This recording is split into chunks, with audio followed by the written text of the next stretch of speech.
Hot take. And I mean this with every single bone in my body. Love is Blind Season 10 has one real couple. One. Out of 7 engagements. Out of 5 remaining couples walking into that finale on Wednesday. One couple that actually makes sense. One couple that actually looks like 2 people who genuinely fell in love, and not 2 people who got caught up in the experiment and said yes because the pods made everything feel more intense than it actually was. And the wildest part? Everybody already knows which couple it is. The reviewers know, the fans know, even the other couples on the show seem to know. And yet here we are, watching Netflix give us 11 episodes of chaos and dysfunction when the answer has been staring us in the face since episode 1. Vic and Christine. That is it. That is the whole video. But we are going to take our time getting there because the contrast between them and everyone else on this season is so stark and so clear that you need to see it laid out in full. Let us get all the way into it. Okay, 3 things you are going to find out in this video. Number 1. Why Vic and Christine are not just the best couple this season. They are the best couple this show has produced since Lauren and Cameron, and I will make that case with full receipts. Number 2. Why every other remaining couple heading into the finale is either already broken, barely functional, or built on a foundation that was never real to begin with. Chris and Jessica? Already gone. Bree and Connor? Already gone. Which leaves us with Ashley and Alex, Brittany and Devontae, Mike and Emma, Jordan and Amber. And I am going to tell you exactly what is wrong with each of them. And number 3, the one other couple that had real potential this season, and why the show completely failed them. Because there is a story from this cast that never made it to air that completely changes how you see the whole season. If you are watching Love is Blind Season 10 and you are not subscribed yet, hit that button right now. Finale is Wednesday, March 4th on Netflix. Okay, let us start with the couple that should have been the whole season, Victor St. John and Christine Hamilton. Vic is a 35-year-old assistant professor of public policy at Ohio State University in Columbus. Christine is a 32-year-old speech-language pathologist from Cleveland. They are the first couple to get engaged this entire season, the very first. Before anyone else had even fully committed to their person, Vic looked at Christine through that pod wall and said, "I do not want to spend another day getting to know anyone else." And that is not the impressive part. The impressive part is what happened after. Because here is what this show does to couples. It takes them from the emotional intensity of the pods, where everything is amplified, where you are locked in a room with no outside world, no phones, no distractions, where a person's voice and words are literally all you have. And it drops them into the real world. The retreat, the apartment, meeting the families, the mixer. And most couples, when that transition happens, start cracking. The things that seem small in the pods get bigger. The red flags that were easy to ignore when you could not see anyone get impossible to look past once you can. Vic and Christine did not crack. Not once. They went to Malibu together, while most of the other couples were going to Mexico. And in Malibu, they had the kind of relationship that the show rarely gets on camera. They cooked together. They talked about their careers. They talked about their values. They talked about what kind of family they want to build. They had conflict, real conflict, and they handled it like 2 adults who actually respect each other. There was one moment in the Malibu episodes where Christine told Vic something vulnerable about her past. And instead of deflecting or minimizing or making it about himself, Vic just listened. He held space. He asked a follow-up question. He told her that knowing that about her made him feel closer to her, not further away. On Love is Blind, which is the show that also gave us the period tracking app conversation, in the same season, The contrast is almost too much to process. And here is the detail that I keep coming back to. Every single reviewer who has covered this season, every single one, has said some version of the same thing about Vic and Christine. Axios Cleveland called them clearly the healthiest couple, almost to the point of boredom, and then immediately said they are the only couple I trust is truly in this for the right reasons. They called them Ohio's only hope, not one of the good couples, the only hope. TV Line said their connection moves quickly but feels genuinely earned. Netflix's own To Doom page describes them as bonding over a shared commitment to giving back, him through public policy, her through speech therapy, and calls them the first couple to get engaged this season. There is a reason the narrative around this couple is the same everywhere you look, because there is nothing to argue about. They are just good, real, right. And that almost never happens on this show. But wait, because there is a specific moment from their family meeting that the show barely covered, and I need to talk about it, because it tells you everything about who Vic St. John is as a person. Stay with me. When Vic brought Christine home to meet his family, his sister was the one the show focused on. She said meeting someone on the day of the wedding is just strange. She said she needed time to wrap her head around it. And a lot of the episode framing made it look like Vic's family was a potential obstacle for this relationship. But here is what got edited down significantly. Vic's mother and his aunt both embraced Christine within the first 20 minutes of meeting her. They told her she was already family. They said they could see what Vic saw. And his mother pulled Christine aside privately and told her that Vic had never brought anyone home the way he was bringing her home. That she could see a difference in her son, a lightness, a peace. The edit gave us the sister's hesitation, and almost none of the mother's blessing, because one of those is more dramatic than the other. But the full picture of that family meeting was one of the most genuine welcomes any Love is Blind partner has ever received on this show. And Christine's response to the sister was perfect. She did not get defensive. She did not try to win her over immediately. She said she understood. She said she respected that it was a lot to process.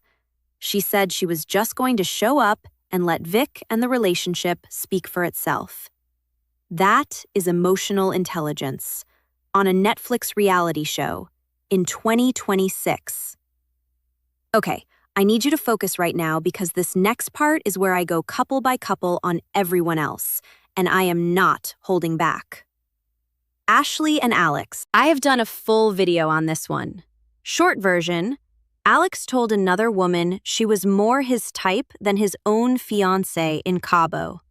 He asked for a shared period tracking app to monitor Ashley's cycle. He mansplained her own body to her on camera. His story about his ex in Austin kept changing. Ashley's father, a lawyer, grilled Alex on his timeline, and Alex could not keep his answers straight. Former coworkers went on TikTok to say they were shocked to see him on television. Ashley is a warm, forgiving, emotionally generous person who knew she had a bad picker going into this experiment. And then she picked Alex. This is not a real couple. This is a woman trying to make something real out of something that was never real. And I genuinely believe that deep down, she already knows it. Brittany and Devante. Brittany is sharp. Brittany is composed.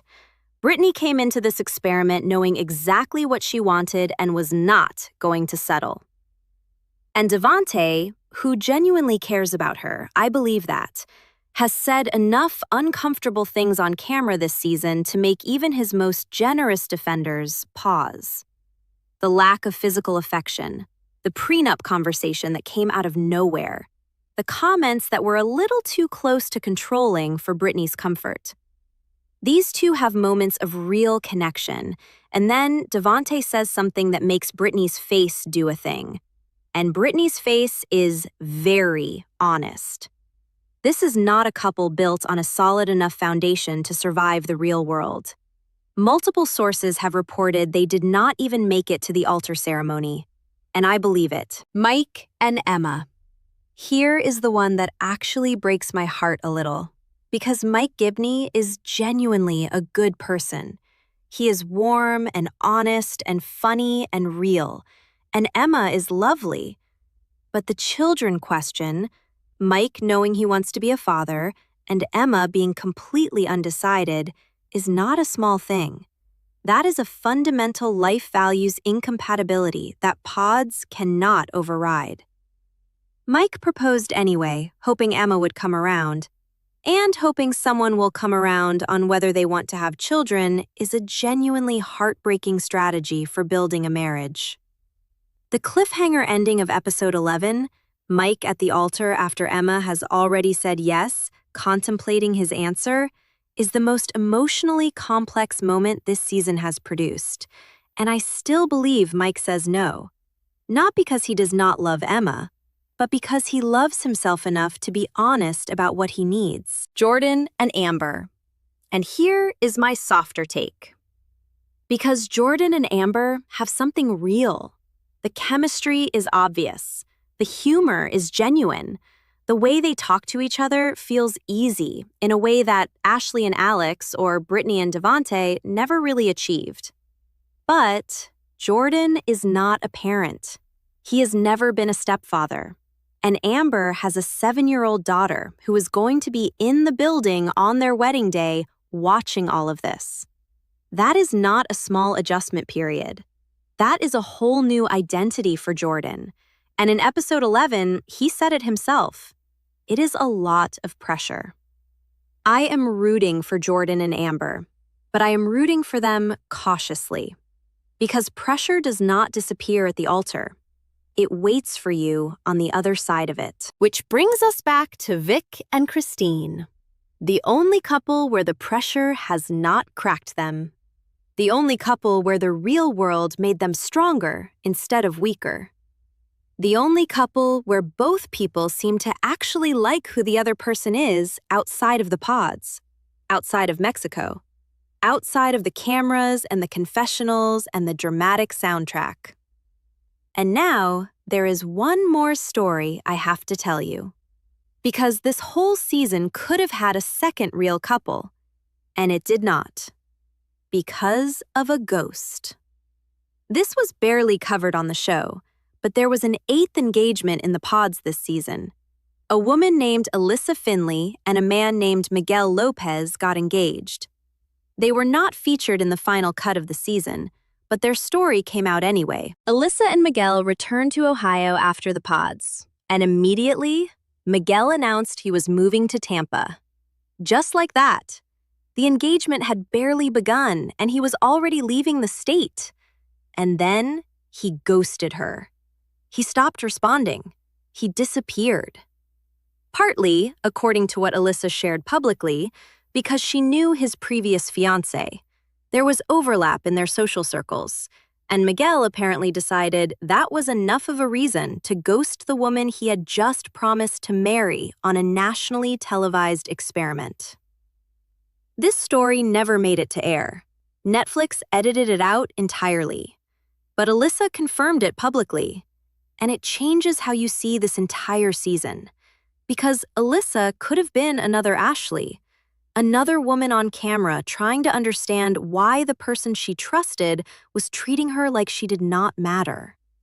Instead, she got the same result with no camera crew, no support system from production, and no closure from the show that put her in that position. Love is Blind Ohio gave us one real couple and 6 situations where the experiment exposed people for who they were when nobody was looking.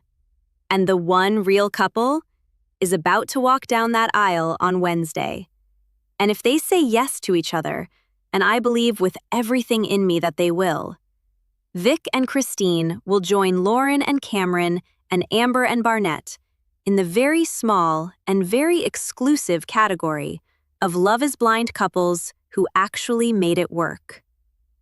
Here is my hot take for the comments, and I want you to fight me on this if you disagree. Love is Blind as a show is at its best when it has at least two genuine couples to carry the season. When there is contrast. When we can watch one couple doing it right and one couple doing it wrong and understand both things through the comparison. This season gave us the healthiest single couple in years, and then surrounded them with so much dysfunction that the show sometimes felt more like a documentary about bad decisions than a love story. That is not entirely Vic and Christine's fault for being too healthy, but it is a production decision, and Netflix made it.